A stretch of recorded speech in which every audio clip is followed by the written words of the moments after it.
Our friends, welcome to the channel. Bob here. Welcome to a video talking about Pantheon, Rise of the Fallen. This is probably going to be quite a big video. First of all, just a disclaimer, there's not going to be any... There's going to be a bit of gameplay in this, but primarily it's going to be just some atmospheric shots of my dog, for the most part. Because I can't be bothered with editing and stuff. I'm not a pro. I don't want to be a pro. But there will be some gameplay because I want to demonstrate some combat stuff. So there will be some gameplay as well, but primarily it's going to be just looking at some views through this video. It's been a tricky one, Pantheon, and I think that's probably why this might be a bit of a long video, something for you to listen to at work. A couple of things before we start. The first thing is the whole early access debacle. I think for a couple of streams that I've done previously of Pantheon, some people have come in and some other players have left some comments saying the game's in early access. What do you expect? This is what early access is all about with regards to any criticisms of the game. I don't think that really washes here. Certainly not for me anyway. I know for many of you who are kind of a bit fed up with the whole early access thing. The game's been in development hell really for 11 years now, over 11 years, and we've only kind of got to a point where there's early access and there's a game to play, and it's still kind of like quite a bare bones of a game. It's almost like a shell or a template of an MMO. It's got some interesting ideas, and it's got potential, but the potential is the other thing. Like we can't keep investing money in potential because we've been burnt so many times. So I think from an early access point of view, I'm not using it as an excuse, although I might mention it during the video to excuse some things, if you know what I mean. But overall, I don't think you can use it as an excuse. And as I said, it's currently $40 to play the game. That's quite a lot of money. And I wouldn't suggest that anyone spends $40 on a game at this stage just based on potential. But there are some people that will do that. There are some people that will tell you just to buy the game to support it. And I don't think that's a good enough reason. I think that I've certainly reached a point where I want games to show me, I want something up front for my money. I'm fed up with investing in potential, and that's the advice I would give to anyone really. The second thing is old school classic. This is quite an interesting one. A friend of the channel left a comment on a stream before Christmas, and they said they were having a conversation with someone, and this other person said that Gears of War was an old school game, and they disagreed with them. And that's absolutely right. Gears of War is not an old school game. I mean, it's not even the first cover shooter to have come out. I think what's happening here is that some people think that you play a game in your childhood, and then when you get older, that game becomes old school. And maybe you look at it that way, but it's relevant for you, but it's not really relevant for anyone else, because maybe they didn't play that game when they were a kid. It's not relevant for gaming as a whole, like the game, gaming lore, as it were. And I agreed with it absolutely. You can't define an old school game as a game that you played as a kid and it's got a load of great nostalgia and memories for you. And then you get older and it suddenly becomes old school. As I said, like maybe for you it's relevant, but for everyone else there needs to be like a proper timeline. And I think that's exactly right with MMOs as well. So my interpretation of classic and old school is going back to those original MMOs that I guess brought MMORPGs to the fore. Maybe you'll be pedantic and go back to MUDs and stuff. I mean, I played MUDs, but really, I'm talking about games that started to generate MMORPGs as becoming more mainstream. And I think that the games that you generally see bandied about as to what people compare games to would be something like EverQuest or Ultima Online. I think certainly a lot of classic Andes, like people like myself who are kind of like hardcore kind of classic MMO players. I liked Vanilla WoW, but I also saw Vanilla WoW was the start of the decline.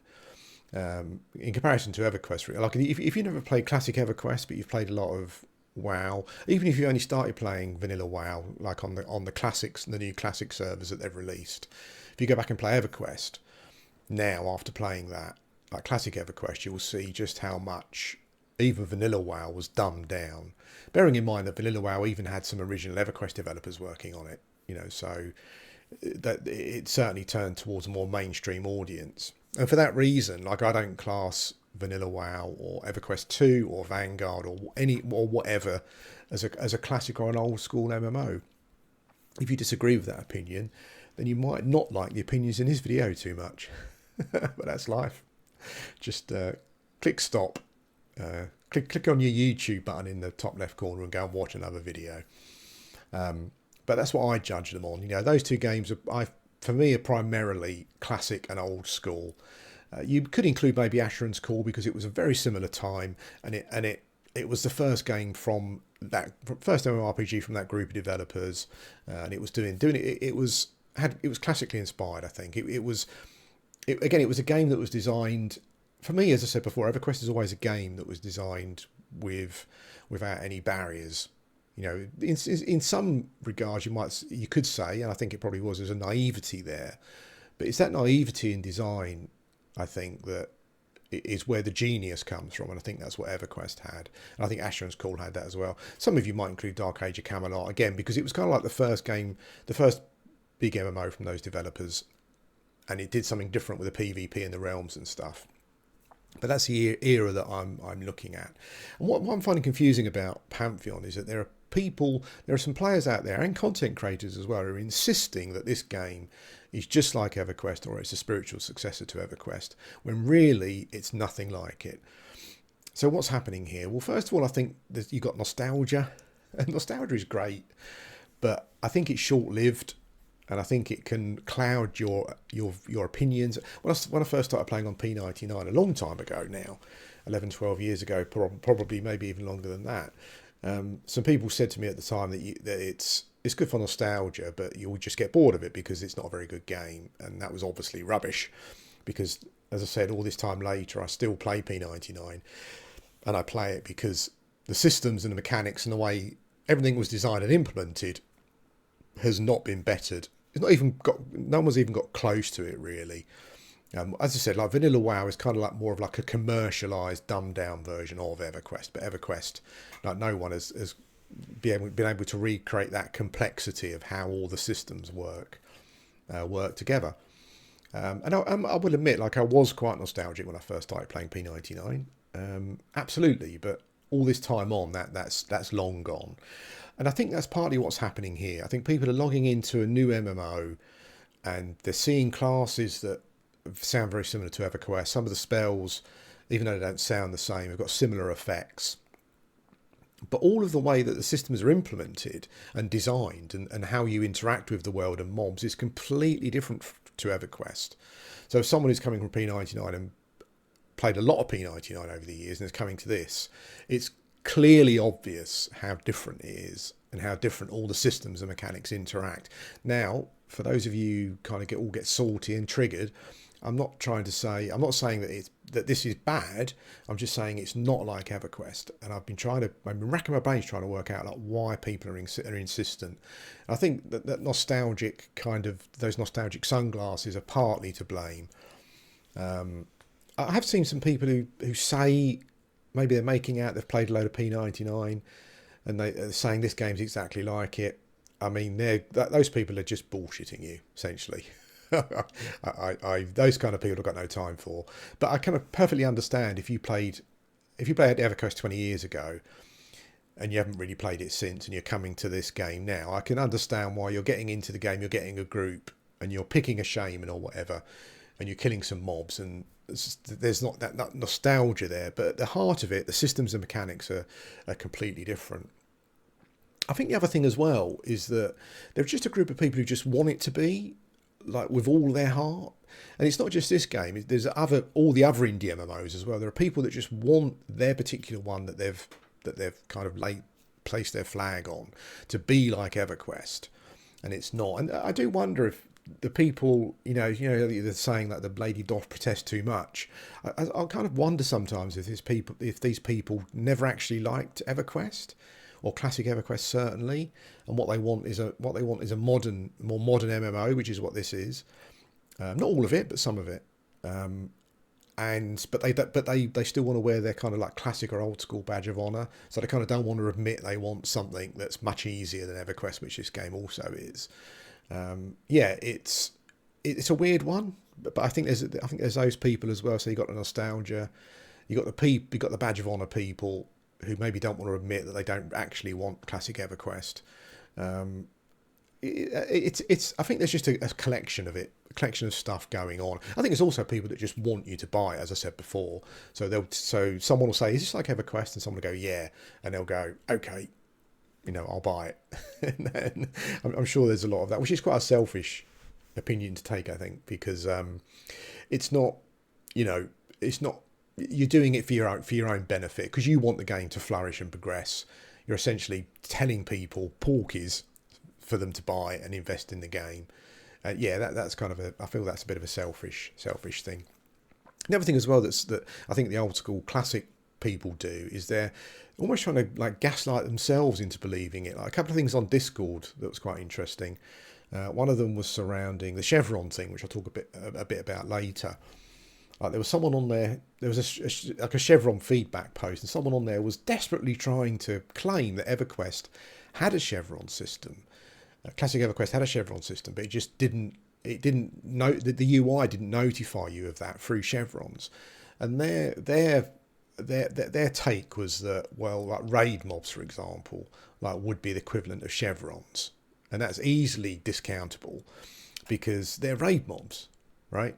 And then they mentioned like undercons, which is ridiculous because undercons make up quite a very minimal amount of the mobs. Some of the standout ones I can remember are things like a Skellington in Nagina, for example. They were significantly tougher than all of the other mobs, even probably Nagina herself, in there. But there was literally about 4 or 5 of them, out of the whole dungeon. And it's interesting. It's interesting how people are almost trying to convince themselves, or they're just smoking a ton of copium to just to say, yes, it is like EverQuest. It is. Shut up, But yeah, they're trying to suggest that classic EverQuest. Anyone who's played any EverQuest, classic EverQuest, for any period of time recently, will know that. I mean, the thing is as well, like undercons, you also had mobs that were much easier for their level.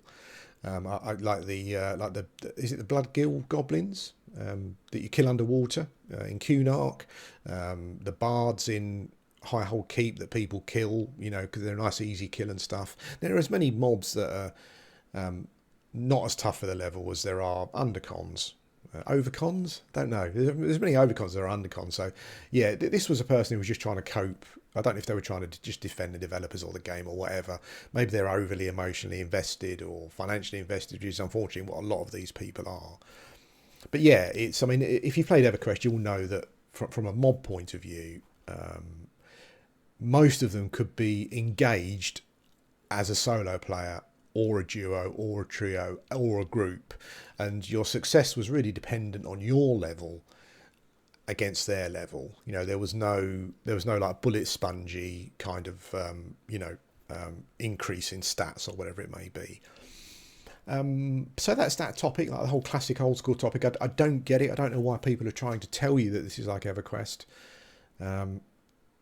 Outside of the reasons that I've given, the nostalgia one I can understand, but once nostalgia wears off, I think most people have got to see that everything is very, very different. And when you look at things like people's own selfish, investment in the game, or just I'm sure there are some people that I guess this is more like an emotional investment as well. I guess there are some people that are just telling you this because developers are telling you this, maybe. When you go on to the official website, the game doesn't mention anything about EverQuest anymore. I think it used to, but it doesn't now. It says it's a mixture of classic and modern. And the other thing as well on this, just to finish this topic, is I looked around on Discord and on Reddit and on some other areas of people. Why were people saying that this is like EverQuest or it's like a classic or an old school MMO? And the reasons were absolutely nothing to do with the gameplay, weirdly. It was more of a UI thing. So the most common ones were there's no map. There's no hand holding, but really, I'm not so sure about that. There is more hand holding in this game than there is in EverQuest. There aren't any like question marks above NPCs' heads, for example. But you do have a quest journal that can be fairly detailed sometimes. Things like dark at night So it was interesting that a lot of the things that people were remembering as old school or classic were these UI elements. I think the thing is now is that most of them are almost like death penalty as well was another one, but most of them are not really significant anymore. I don't think. Like already in this game, you know, I've seen people with a couple of accounts, and they've got like a cleric or a reza or a summoner on one account to get their, if they die, to get their body back. There's a website that's got loads of information on. It's got a map, and it's basically got all the stuff placed on the map to tell you where it all is, even like the chest spawns and that kind of thing. See, back in the day, if you never played EverQuest or Ultima Online back in the day, in the UK anyway, in 1997 to 99 or whatever, in the early 2000s, the internet was terrible. So like when I played Ultima Online, it wasn't actually playable. But I was so fascinated with the MMORPG genre that I just started playing. Ultima Online was my first game, that I still played it. Like if you think of a third-person Diablo type game, and the equivalent would be you click somewhere for your character to move there, and they would walk a few steps, and they would pause in mid-stride. They would walk a few steps again. Then they would walk a few steps again. If you were in Brit, near the East Brit Bank, you would literally... Well, I mean, I couldn't actually go there because the game would just freeze because the internet could not cope with what was going on. Couldn't cope with the packets that were coming backwards and forwards. And so most people didn't have a second screen. And so, you know, while you could look at some websites with information, it wasn't like it is now. Like most people will have the game running, and you can actually go to the Pantheon wiki or whatever it is, and you can have it up, you can have the map up to show you where everything is. So these kind of UI elements now are not as relevant as they were back then. The only thing I think is probably relevant is the death penalty, and I've seen some people moaning about that. What's weird about Pantheon is in Embers Adrift, if you dared mention anything that someone didn't think was classic or old school, like you were jumped on. In this game, like not so much. I mean, I've seen some conversations where some people have agreed with me and said, like someone said, oh, this game is so like EverQuest, and someone said, well, actually, really, it's not. Like when you look at the actual gameplay mechanics, it's completely different. And there wasn't a big pile on. So I'm not sure if people are just more, maybe people are just more aware of it, and there's a minority that think it is. But yeah, it was interesting to see the elements that people regarded as old school, and the majority of them were just UI elements, really. Even darkness is a UI element. And I think the thing is as well is that with these games now, like I know more about Pantheon already than I probably knew about vanilla like classic EverQuest when it came out. Because we're more wise, you know, we know more, we know how these games work. We're picking it up quicker because of all that experience. And so those UI elements I just don't think are that relevant. And I think that by the time Pantheon ever releases, like a year down the line, if any of us play that long, and I don't think I probably will, but if the people who play that long, within a year, you will know so much about the game, and how to get around all the issues and stuff that back in the day were harder to deal with because of I mean if you're a backer, for example, and you like playing MMOs and you're invested in Pantheon, then it's not hard for you to get a second account. And on that second, as people did in other games, as people do in other MMOs, you know, you've got a second account that you can log into and help deal with the issues. This game doesn't seem to have any rules against like boxing, for example, which I think is good now. I think that if you're anti-boxing, I can understand it for an emulated EverQuest server where they're trying to recreate a thing. But even then, I mean, I knew people back in the day who had more than one account. Even if it was just to log in a shaman to buff someone or a cleric or whatever.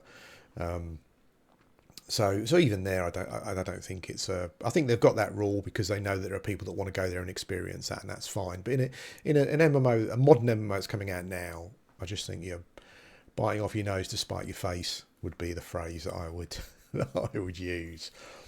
Let's have an example of some of these systems and how they work. So I'll show you a bit of combat. This is my shaman. Do I need to buff myself? I might do. Level 12. Is he level 12? Yeah. This is my little doggy pet. One change I would like to see from EverQuest, and it's more of just like a role-playing change really, is that if your pet dies, you summon a new one, and it's a different pet. So yesterday, I had a pet, no lie, its name was Jizzonor, and I wanted to keep that pet, but unfortunately it died. I think I went AFK and it died. So I would quite like to see that your pet is always the same. Maybe when it dies, it just goes down and you can resurrect it or get it back up or whatever. I just think it's, from a role-playing point of view, it creates more of a connection with the character, with your pet. I mean, quite nice to see some training abilities as well, maybe at some point, but I'm not sure. So first of all, let's look at how different just the spell selection and stuff is. So you've got 3 bars here, and only certain spells can go on these bars. So there's 4 here. These 4 here generally use this resource, but depending on what your class is, some of them don't. So if you've got 10 spells that can go here, you can only have 4 at once. Only certain spells can go on this bar here. There's 6 of those, and only certain spells can go down here. These are your main bread and butter spells for casting. Now, what's weird is this is the same for all classes. So I'm playing an enchanter as well. It's the same for the enchanter. So if you want to mix and match, you can, but only certain spells, enchanter spells, will go here. So you can only have this amount up at once. And the issue here, so this is quite different already. And also all these spells use different resources, and some resources kind of build up. So already it's completely different from EverQuest. But if I pull so if you think about, if you play on P99, you think about EverQuest. I need to find a mob that's not going to die straight away.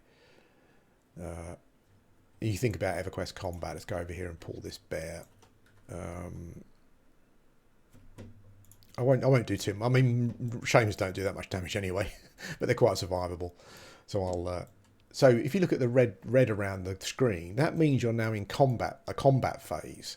So this game has a combat phase, which I don't like. And in that combat phase, is many of the systems in this game are very binary. So in this combat phase, you can't do anything. You can't swap a weapon. You can't swap armor, as you could in EverQuest.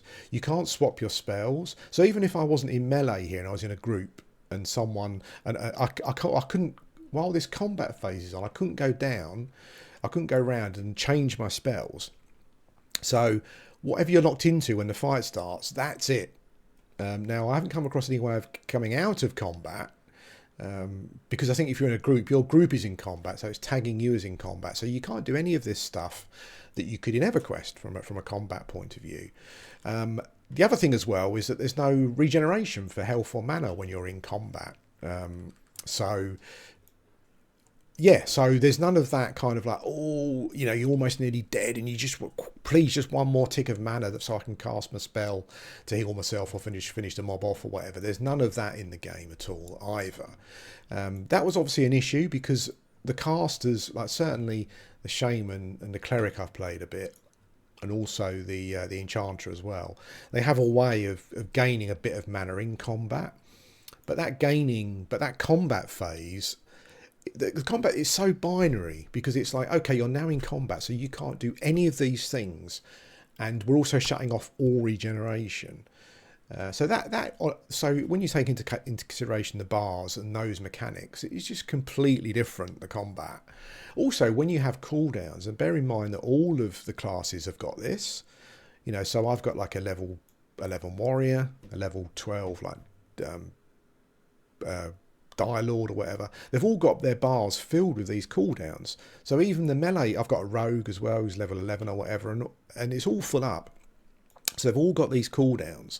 And what I also find with cooldowns, even in the tab targeting game, is that you get into a habit of just doing rotations, particularly if you're a DPS or a melee class.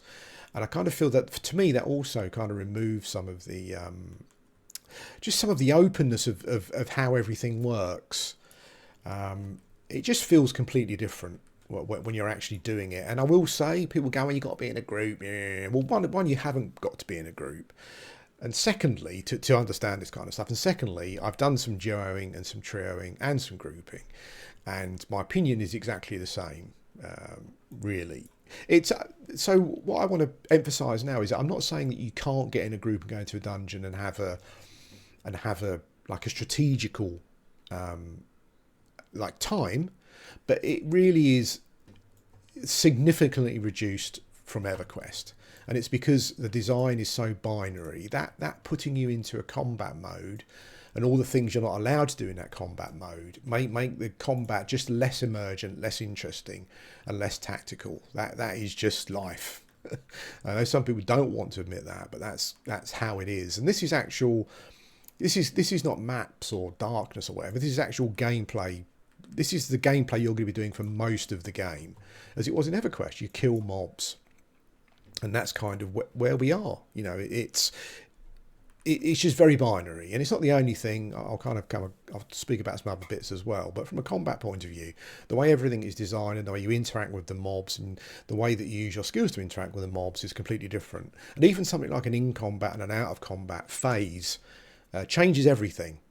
As I said, it's very binary. You know, you go into combat, and then all of these things that you can do out of combat that you could do in EverQuest are suddenly shut off from you, and you have to wait until you're out of combat again. Now, you know, is that an issue or not? Well, not really. I mean, this is not actually meant as a criticism of the game or the combat. This is an argument against people that are trying to convince other people that this is just like EverQuest, and it's really not. And it's not the only system. Like, we'll have a little explore in a minute. I will show you something else that is very binary. I actually think it's more of a problem than this. I mean, this combat is just designed as it's designed. I think it's probably designed in this way partly because it's aping World of Warcraft a lot more than it is aping EverQuest. You know, and maybe the developers think, well, that's what people prefer. That was the biggest game. That's what we're going for. That's fine. But there are some other examples of the design that are a bit of an issue. God, come on, there we go. Let's just resummon my pet. I think that my pet at the moment has got really the shaman early on pet has got really low hit points. I think that mob had like a damage shield, so my pet essentially killed itself on there, and I wasn't really taking any notice of it. That was my bad. So we're going to talk about the dreaded, for me, chevron system. And going back to what someone said before, who had it completely wrong about the chevron system, really had no idea what they were talking about. The thing here is that this is not just like dungeons, like vanilla WoW. This is everywhere. I mean, I was right. I did some exploring yesterday because it says that you'd be rewarded for your exploring. Well, you are if you're in a full group, but not if you're in solo or even duo. Now, the thing to remember with the chevron mobs here is that they are massive undercons to a point where they're like, it's like playing an FPS on hard and bullet sponges. It is crazy. Like, it really is crazy how difficult they are. And when it says it requires a group of people, it actually requires a group. So this is another problem where things are really binary. Basically, there are mobs you can kill if you're on your own or a duo or whatever it may be. And there are mobs that are only killable in a group. Now, this wouldn't be so bad if there weren't many of them, but they're everywhere. And they're also like low-level landscape mobs as well. So I'm exploring because I'm trying to find there's a chest over there. I knew there was one over there, but I didn't know if it was up or not. But I need to avoid this chevron dude here.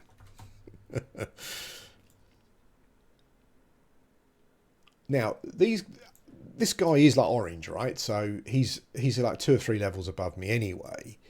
But they are tuned to a point of ridiculousness. Oh, I've got a stalker's dagger.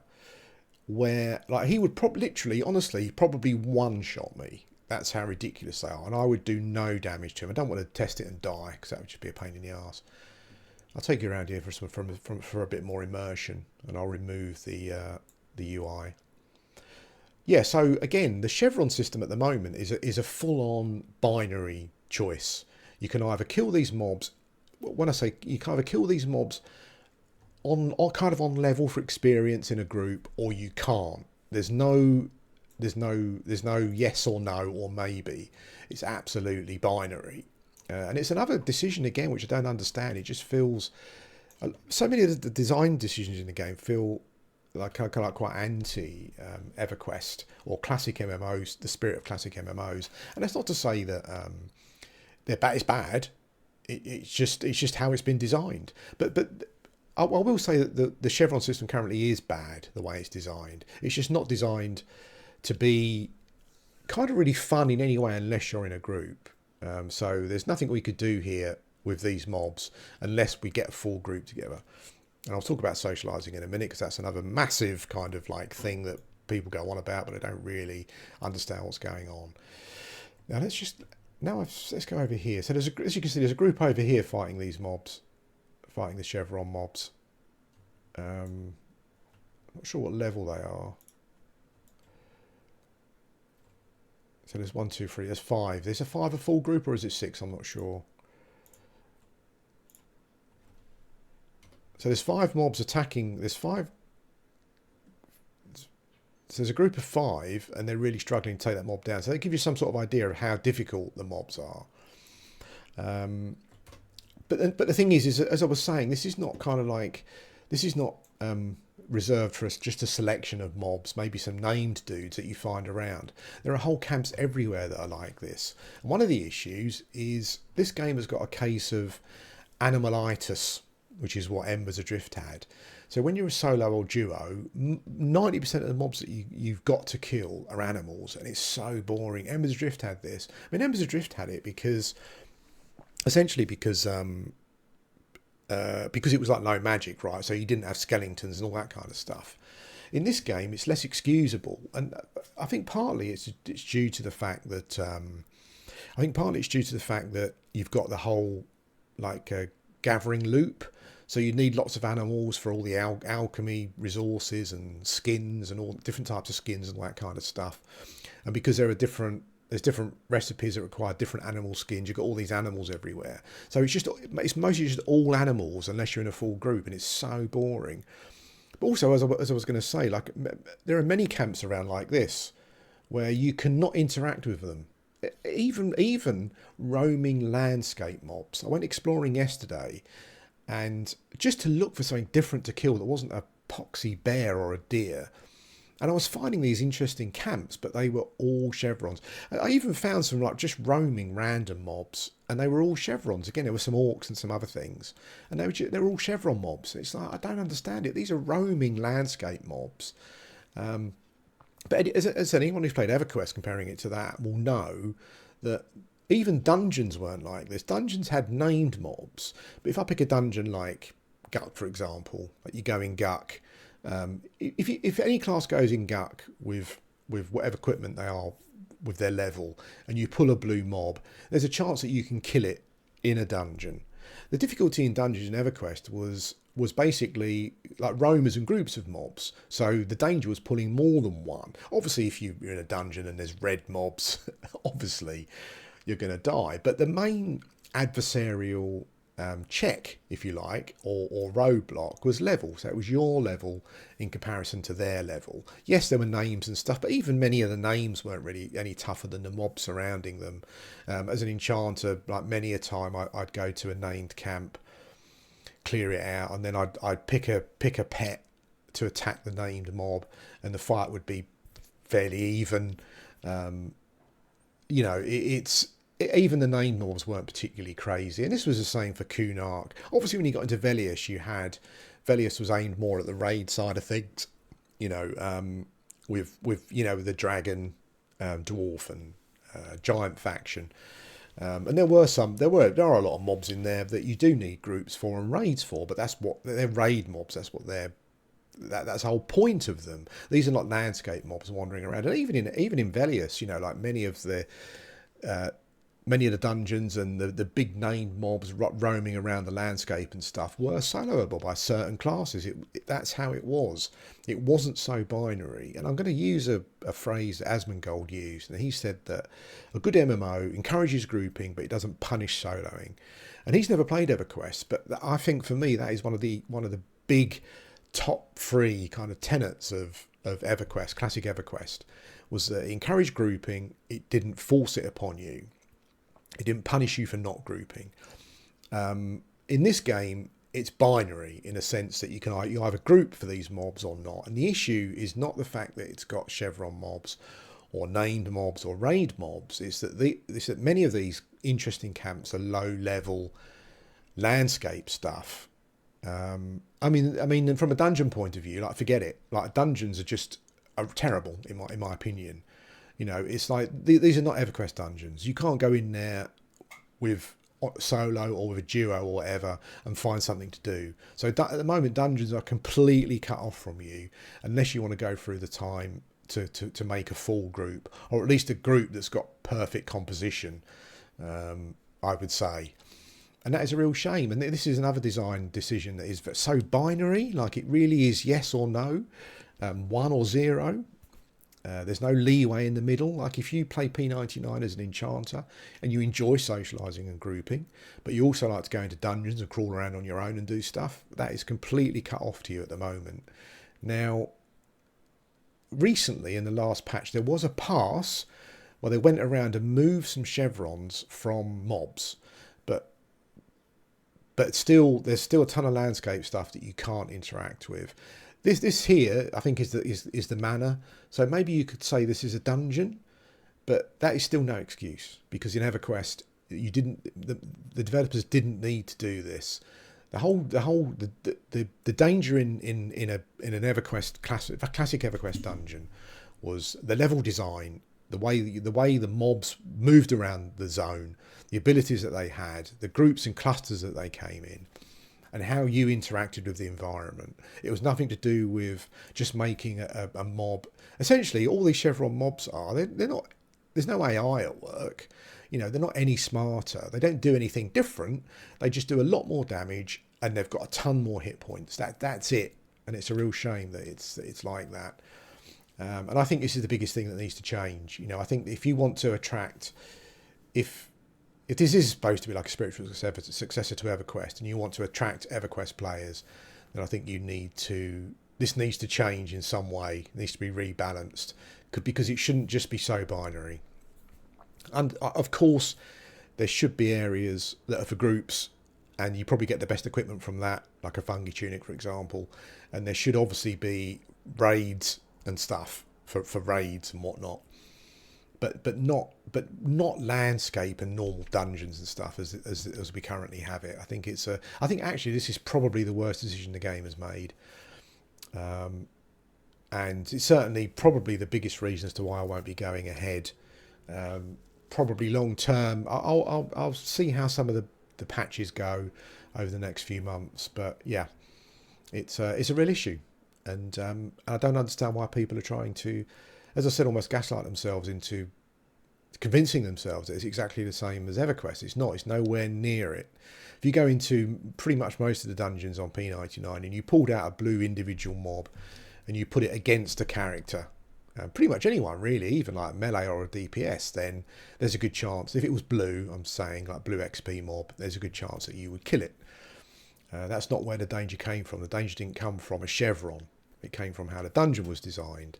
So what I would much prefer here is that maybe these mobs, so you change these mobs into normal blue mobs, or so you're here for XP and they're evens and blues or yellows or whatever it may be. I would rather that you remove the chevrons, but maybe you made each individual level a bit harder, a bit tougher. Not so a solo can't kill them, like if they're dark blue or whatever it may be, but just make them a bit harder, and also just clump them in groups. Like have proper camps of groups, and maybe you're encouraged to engage the group because there's a named there or something, or there's a chance that a named will spawn. At the moment, it's just pulling individual chevrons and killing them, and that's just not fun. And as I said, it really is. It's like anti, like classic design and the spirit of it. I think because those games were designed very open. It was like here's your class, whatever it may be. Here are the tools.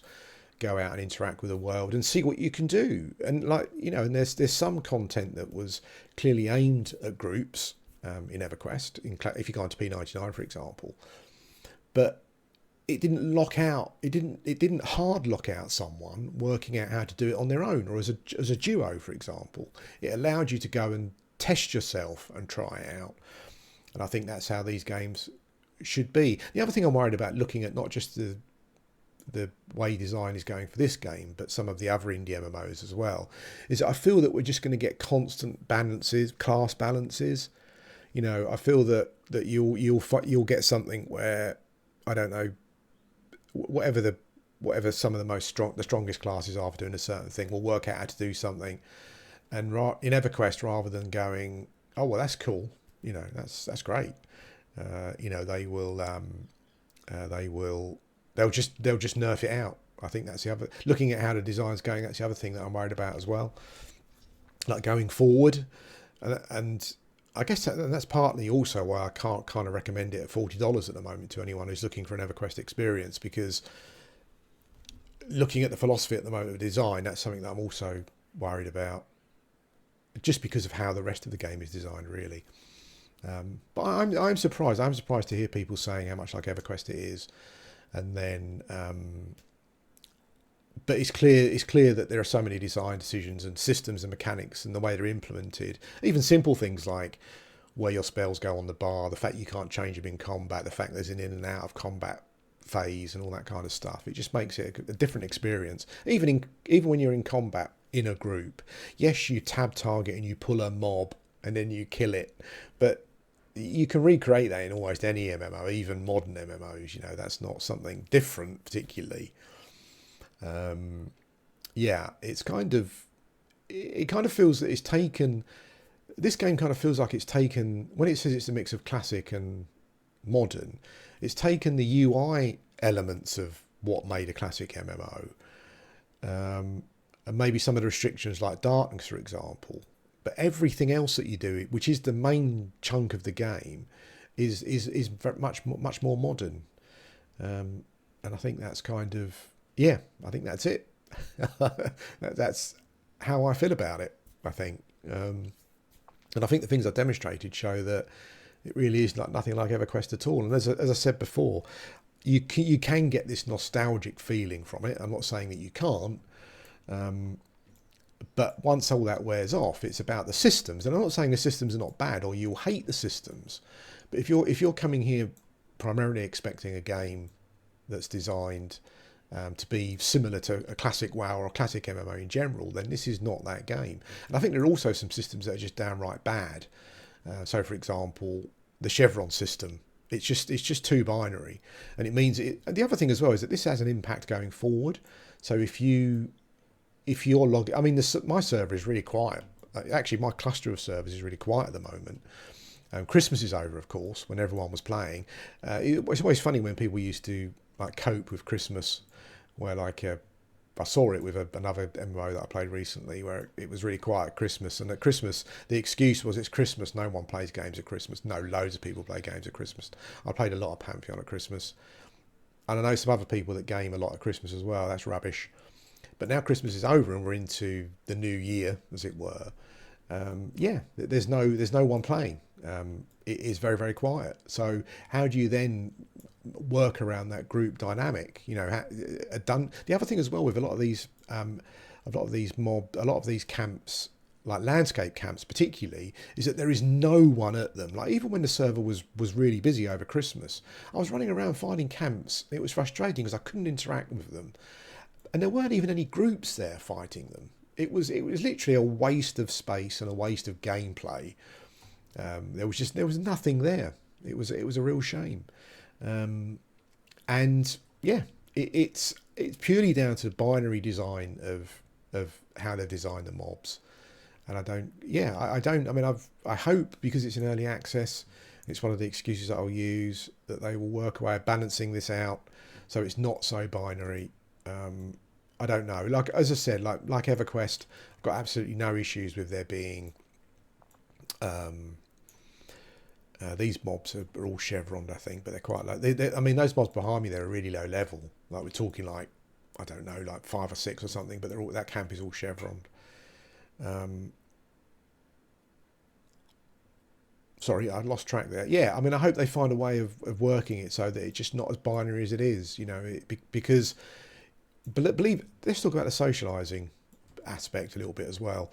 There are also some people, the same sort of people, who want you to believe that socializing in EverQuest, classic EverQuest, was an absolute must and there was no other option of playing the game.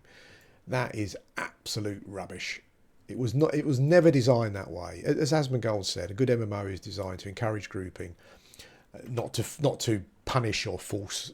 You know, not to force you into it or to punish your soloing. And that is exactly what EverQuest did. You know, it gave people the option to try things and do things as they wanted, and you could dip in and out of the socializing aspect. You know, it was very much like a lot of people used it as a chat room. I'm sure you've heard a lot of people say that.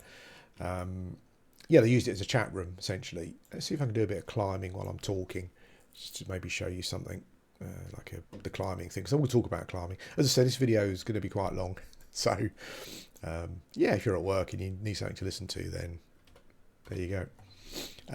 Yeah, the socialising was not forced upon you. Like, I remember playing Ultra Online and I would log in, and the housing system, like we got onto the Europa server, I think it was when it first came out. We were playing on Catskills or something. When they released the other servers, we kind of jumped on those, and yeah, and like some of the people in our guild got their houses together, so the socialising there was just totally natural. It was completely natural. There was nothing that forced you into it. So I logged into my house, I went outside. There was a friend's house next door. They were in the game, so I went and had a chat, and we had a chat, and then after a chat, I said, I'm off to do this. Do you want to come? No, I'm doing some house decorating or whatever. Fair enough. Off I went. And I could do pretty much what I wanted, essentially. It was the same with EverQuest. You log in, you say hello to your guild, you have a chat, but there's no there's no enforced grouping or socialising. You can take it or leave it as you want. And that's, of course, how it should be. You know, the whole spirit of classic MMOs is that you weren't forced into doing things. You had choice, and it allowed you to make those choices. I've seen some people try to defend the social aspect of classic MMOs by saying it's exactly the same, or they try to make you feel bad by suggesting you're playing the game wrong and you should be grouping, etc. But that's just not what the spirit of a classic MMO was about, and they weren't designed that way. And the socializing aspect was designed to be basically like incredibly organic, I think. You know, you could interact with it, or you didn't have to, and that's reflected in people as well. Like the average player. I'm not talking about the Andes who make out their old school players and go on to the internet moaning about it. I'm talking about actual proper players, you know, who still play P99, for example, and are aware of these systems and how they worked. I did some polls on my YouTube channel a while back talking about this kind of thing, and the vast majority of people, one of the polls was talking about socializing and whatever, and it was talking about forcing it or not. And you know, like most of the, I think there was the vast majority of people think that socializing is important, obviously, but they wanted to interact with it when they wanted to interact with it. And I know for experience of talking to many of you over the 10, 11 years I've been doing YouTube, is that you love socializing, but you want to interact with it when you want to interact with it. You don't want to be forced into it.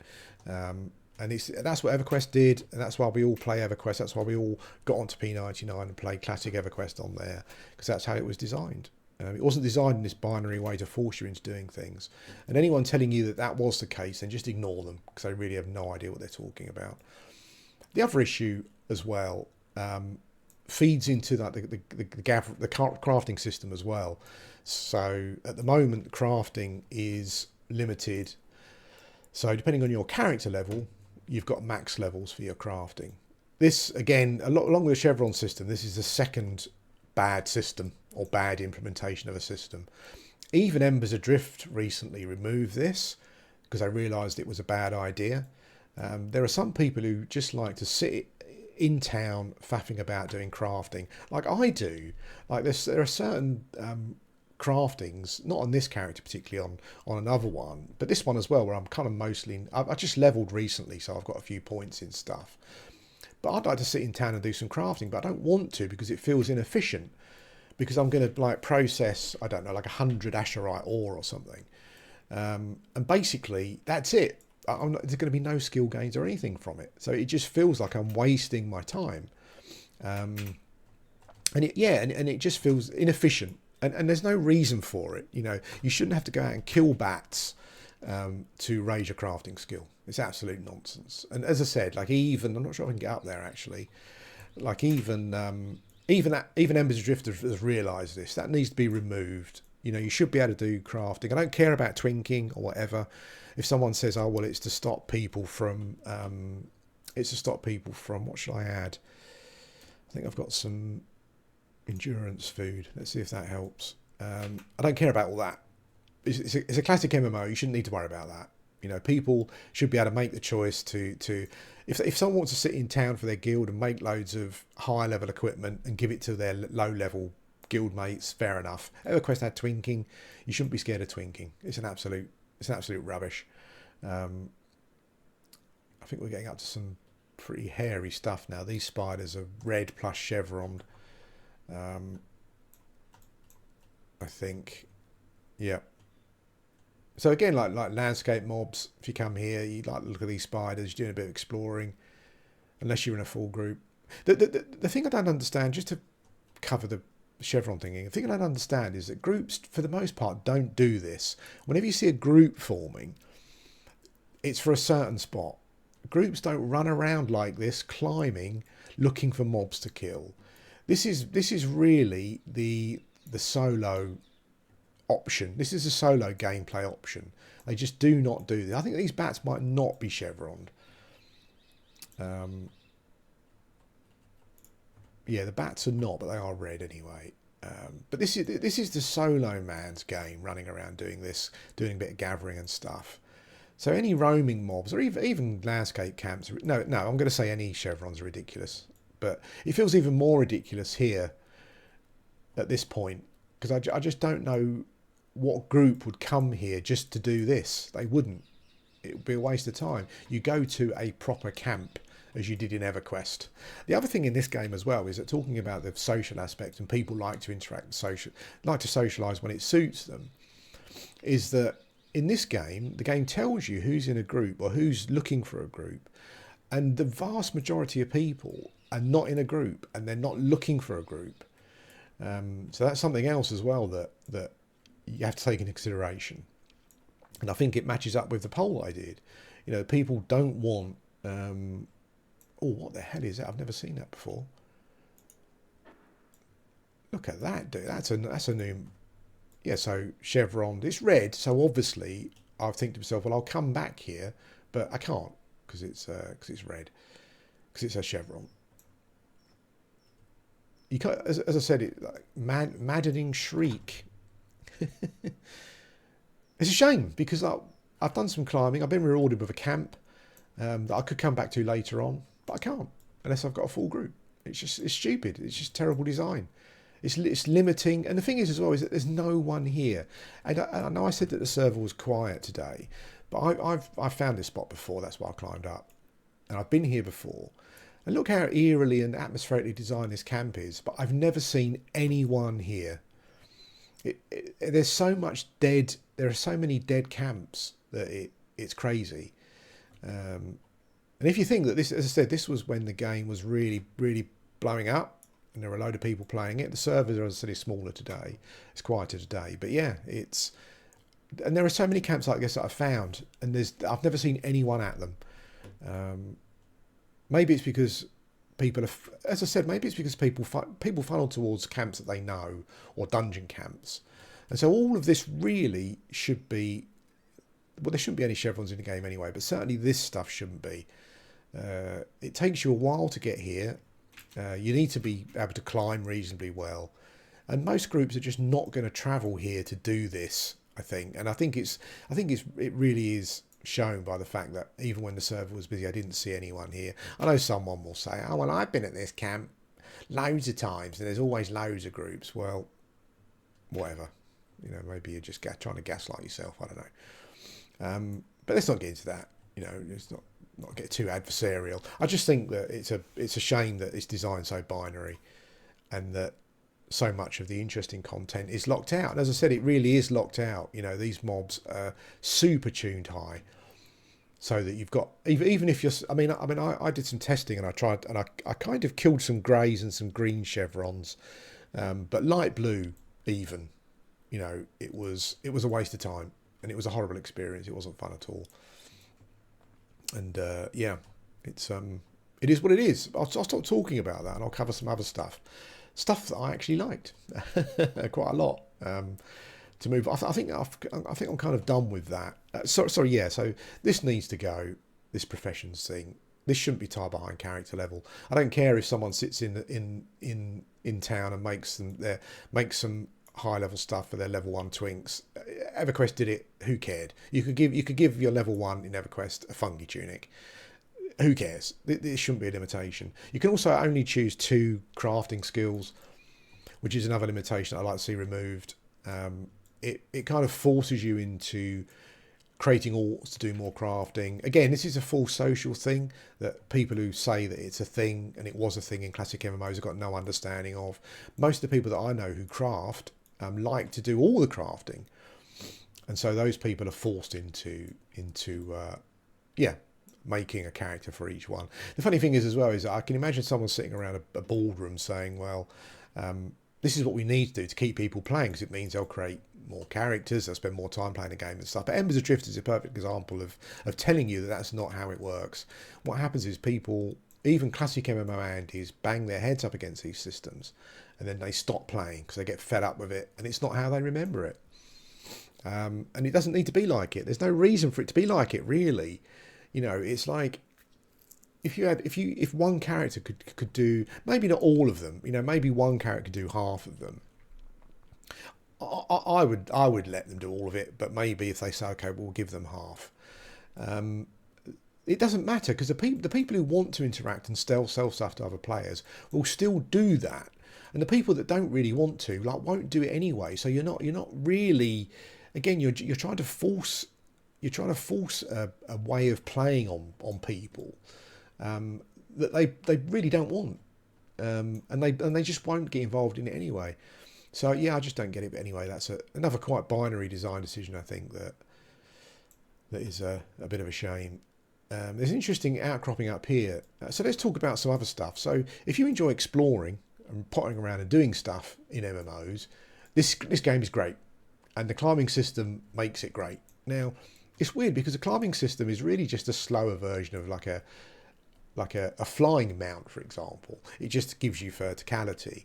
But there's something about the climbing that I really, really like. And there's certain tools and food and stuff you can take that helps with your climbing ability, or at least how far you can climb. There's a tower up here and stuff that you can't get to. I've tried to climb up here, but I haven't found a way yet. I think I might have tried to get to this bit. Maybe I need to go over there. Can I get down here without dying? I'm not sure. I think I know where I am. Do I know where I am? I don't think I do. We might have a death here. I think I can probably, let's chuck some healing on myself. Let's see if I can climb down far enough to, if you fall too far, you do die. What I need to test out is my cleric has a bubble that stops physical damage for a period of time. So that would be a nice nice little bonus for the... Oh, that's a long drop still. Shoo, we might die here.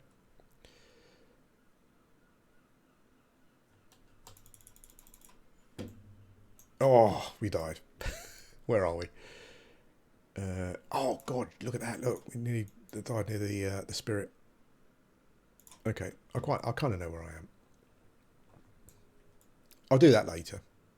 So exploring and stuff, if you like exploring and faffing about and doing all that kind of thing, this game's really interesting. And the climbing is kind of like a revelation. I didn't think it would be, because I've played games obviously where there have been flying mounts before, and you can do the verticality that way. But like working out strategies and ways of climbing up a mountain cliff, and you've got the risk of dying as well, as you just saw there. I didn't think I would die there. I thought I'd be able to fall further, but there you go. So you've got all of that stuff going on as well. is really interesting, and it's really the climbing is the aspect of the game that I've enjoyed the most so far. I really have liked it. It just feels right, and I think the way they've designed the level so far feel right. There isn't a lot of content though, even with that. Like if you take a view from above, you know, the actual land mass available is still quite low. But I like the climbing. It adds another aspect to the game. And it's really interesting. As I said, it's the most interesting thing that I've done so far, and it's nice to kind of be going around and come across like a plateau, that a little plateau that only you kind of feels like you're the first one to find it, because all the nodes are all fresh and spawned and whatever and stuff, and it gives you a nice feeling when you find something. Unfortunately, like as I said, like from a hunting point of view, I kind of feel like I'm punished because so many of the camps where I'm not killing bloody spiders or whatever are a chevron, but maybe that's something that will change in the future. But it is like really interesting, and the climbing I'm loving. I actually think it's the best system in the game so far, and I think it's currently what for me is what is making it stand out from other MMOs. And actually, it's kind of one of the systems that's keeping me playing. Actually, it's just like training. Like I think the rogue. I'm not sure if the monk as well, but I think the rogue is a better climber, maybe, or something, or maybe they get some skills for climbing that helps or whatever. I'm not sure. So I've been leveling a rogue to be my explorer, because they get stealth as well, so that's handy. Yeah, and I've been leveling him up. I just lost a level there as well. He's level. There is if you're not aware, there is a bug at the moment where there are some classes that only seem to have like one attack ability. I think a summoner mentioned it the other day. So if at the moment there's a bug where if you die and lose a level, if it was a level where, because that's the other thing as well that's changed, that's really different from EverQuest, is that your abilities get upgraded. So you can't use, for the most part, for many abilities, you can't use an older version because it overwrites it with a newer version. And there's a bug where if you die and lose a level, like if I had a level 12 ability, I can't use it, obviously. But some people have lost the ability to use their attack ability, and because their attack ability is level 12 and there isn't a lower level version for them to swap with, they then can't attack. But I do believe that is a bug. I hope it's a bug, otherwise it's the kind of the worst design you could ever imagine. But I think it's probably a bug. Fingers crossed anyway. Yeah, so the climbing system is really good. The running around, exploring, finding new things is really good, although for pretty much most of the map, I've exhausted that for now until they add some more content. I've even gone over and done a lot of exploring and climbing over. Is it Halnir's Cave where it's all snowy and stuff? Yeah, but the exploring and stuff is great, and the climbing is great, and it's really good, and it's got interesting things to find. You might come across an interesting mob or something. You probably can't kill it, but you know, maybe in the future you will. It's got like a chess game as well, a chest game, a bit like New World, where you get these random chests pop up, very similar to Ember's. It's actually the same as Ember's Adrift, really. Unlike New World, where the chests are always there, and you can only open them once a day. These kind of randomly spawn, and you might find them. They do spawn in the same place; it's just random.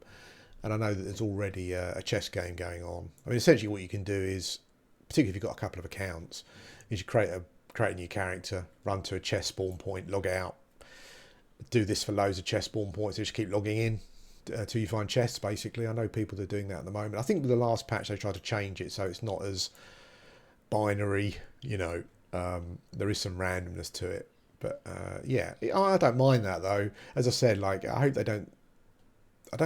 don't start reacting to what players are doing with the systems they're providing.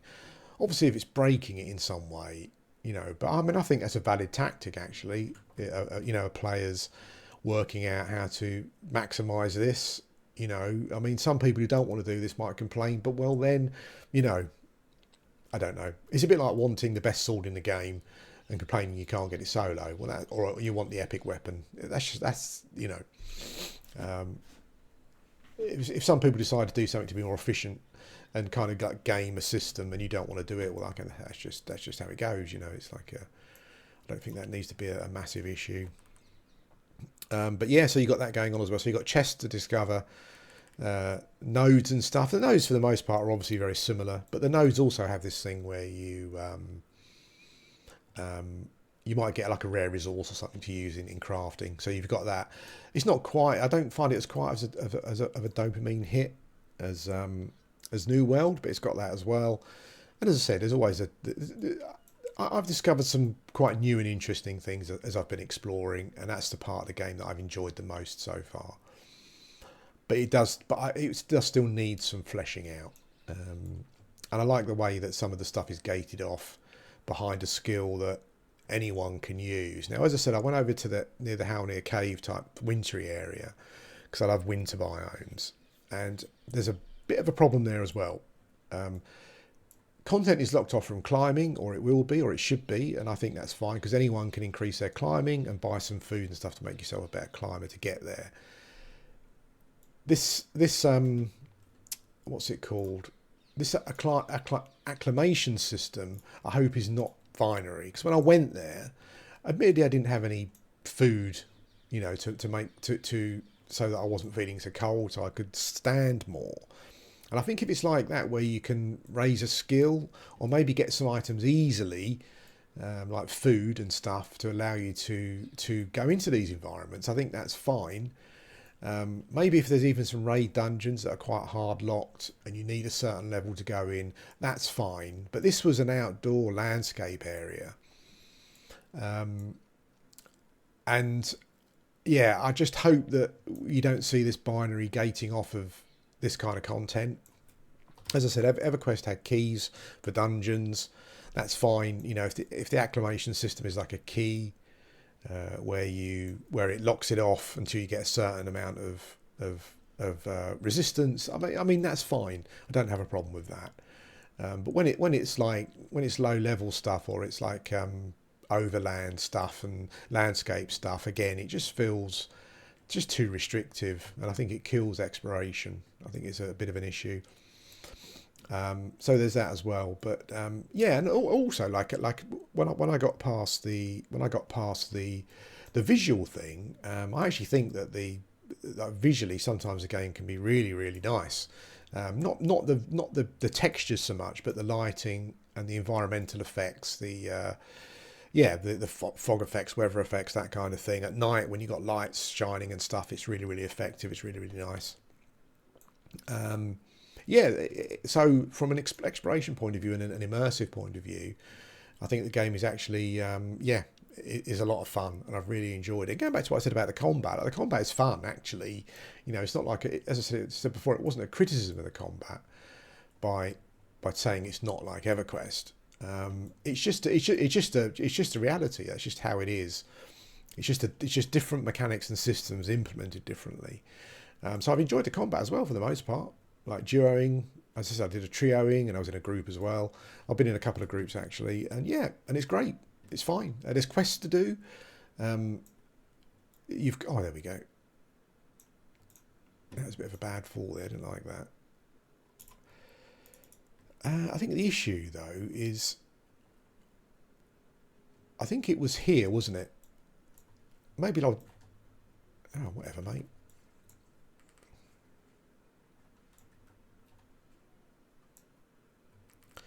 I was just going my level again. I'm not sure if I get more endurance that would help towards climbing, like when I level. I think I might do actually. Maybe your hit points and your mana and your endurance goes up a little bit. So I'll just gain a level. So you are getting some gameplay after all. There you go.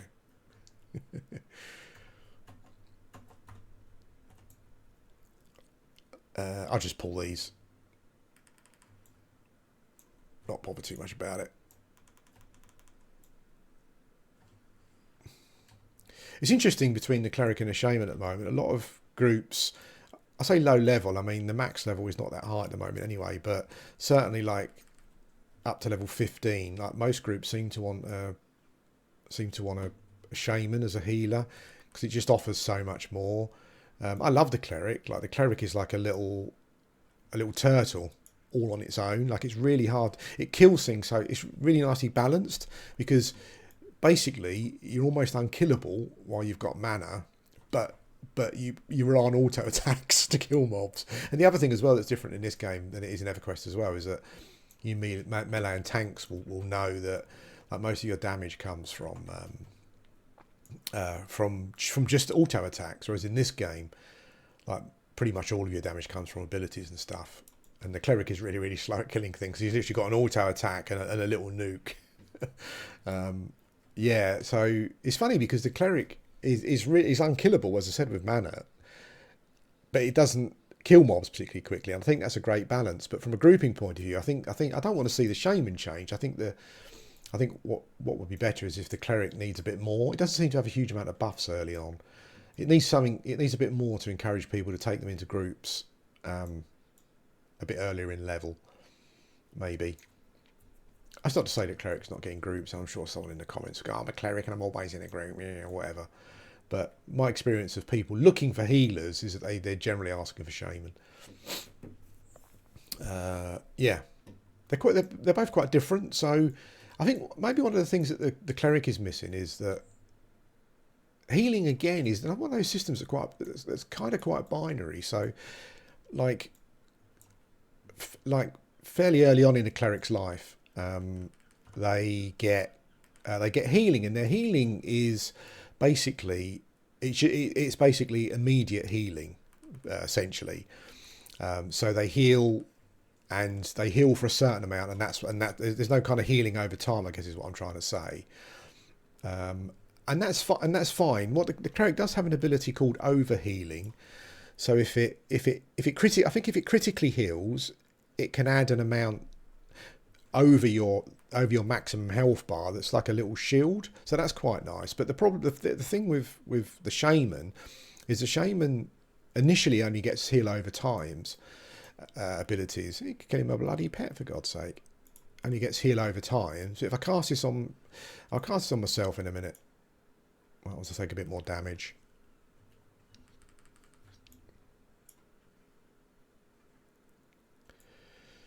Okay, so there we go. We might level from that one, actually.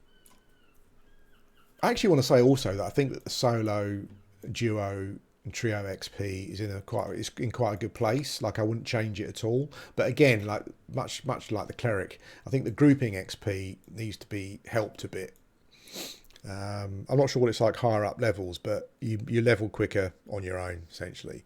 And as I said, I think that the solo XP is in a good place at the moment. It was terrible before when I played, but it seems better now, and I wouldn't want that changed. But I think what seems to be happening at the moment is that if you're in a full group, for example, you're like the XP of a mob is shared, but there's no bonus. So I think that there needs to be a bit of a bonus for having a group. Maybe if there's like 3 or 4 plus in a group, you get a bonus. Maybe if you've got 5 or max group, you get like a bigger bonus and stuff. It just needs to be helped along a bit. I think it was here, the climbing, wasn't it? I don't know if I want to do it really. This video's been going on for quite some time. Let me get back to so like as I said, like I've enjoyed the climbing and the whatever it was. Some people seem to think I was obsessed with nodes, and I kind of was, but I wasn't really obsessed. It was only because that's kind of where the game was at the time.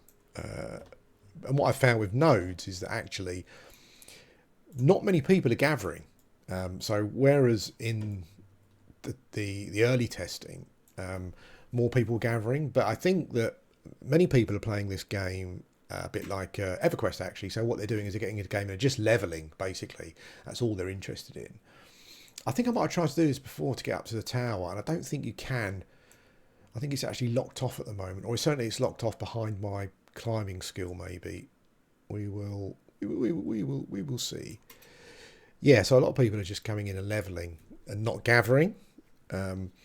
So at the moment anyway, the node thing has not been too much of an issue.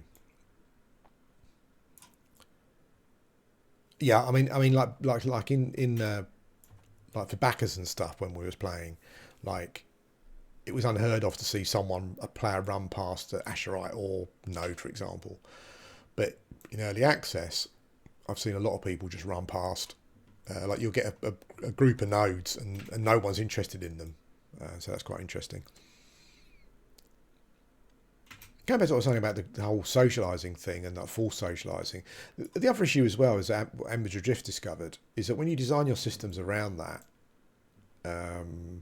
oh look what we've found, boys! Some Padrium.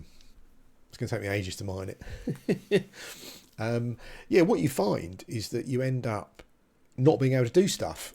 So whether it's because of like binary social crafting systems or binary social grouping systems, when it's not enough people on, as there will be in all games over a period of time, you have an issue where camps and you can't get a group, and you can't, because it's a full group, you can't get a group to go and do a dungeon or whatever it may be, because it's just not viable. And as I said, EverQuest never had that problem really. Like you could log in with many characters and find and do pretty much whatever you wanted really, outside of raiding, on your own or in a duo. So that's the other issue that these games have as well, is that when there's not enough of a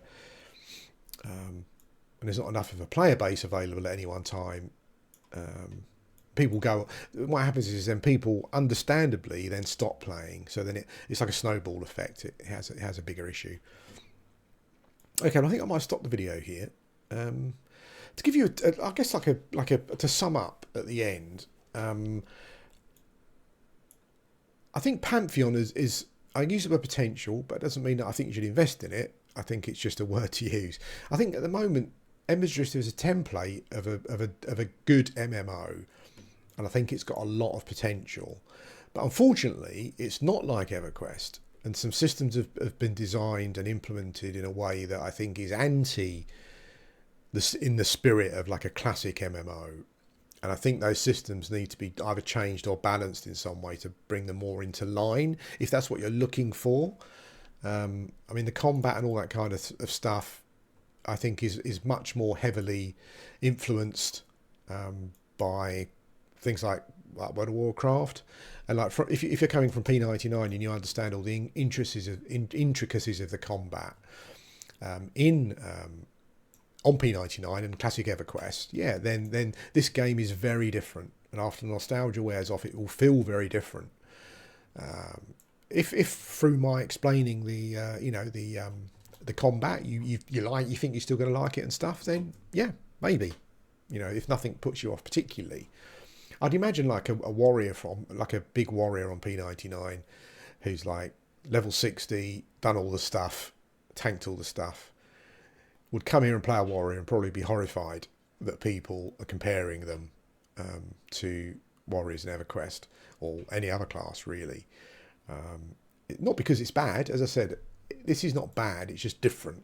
And if that's not what you're looking for, then, it might be an issue. But yeah, I'm going to stop the video now. No, sorry, I was summing up. So yeah, so it's a template of a good MMO with a lot of potential.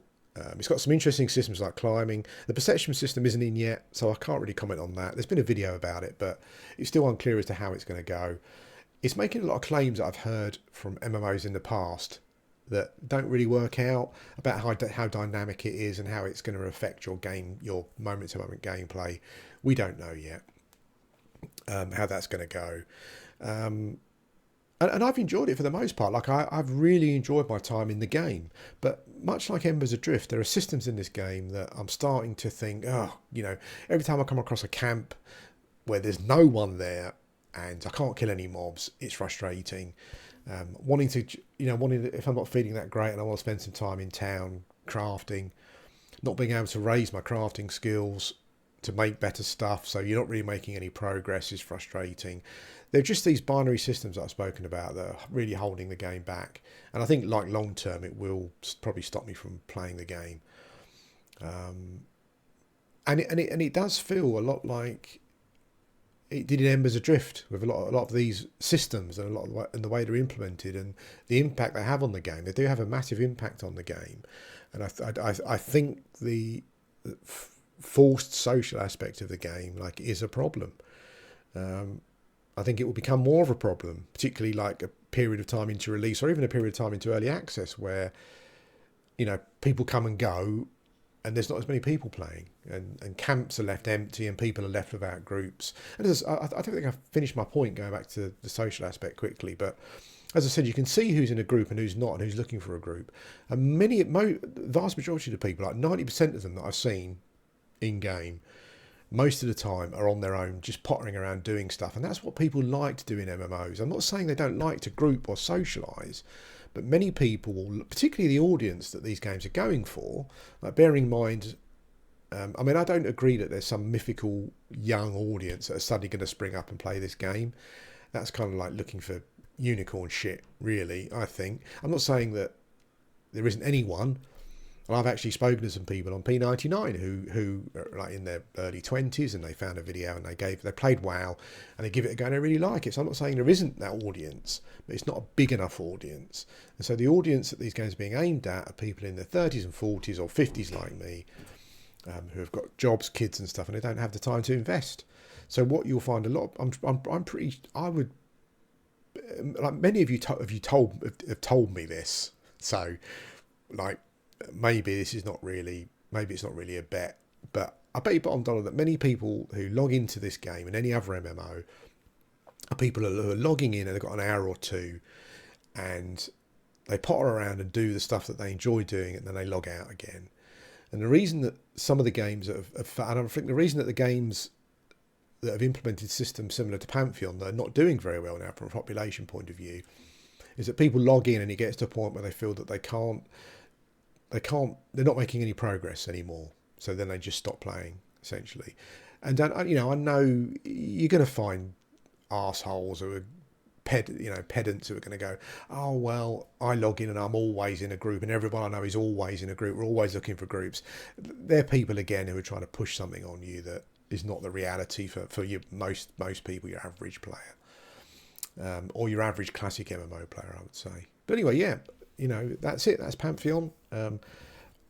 I've really enjoyed my time to a point where I've actually been quite addicted to it. And it's the only game I've played over Christmas.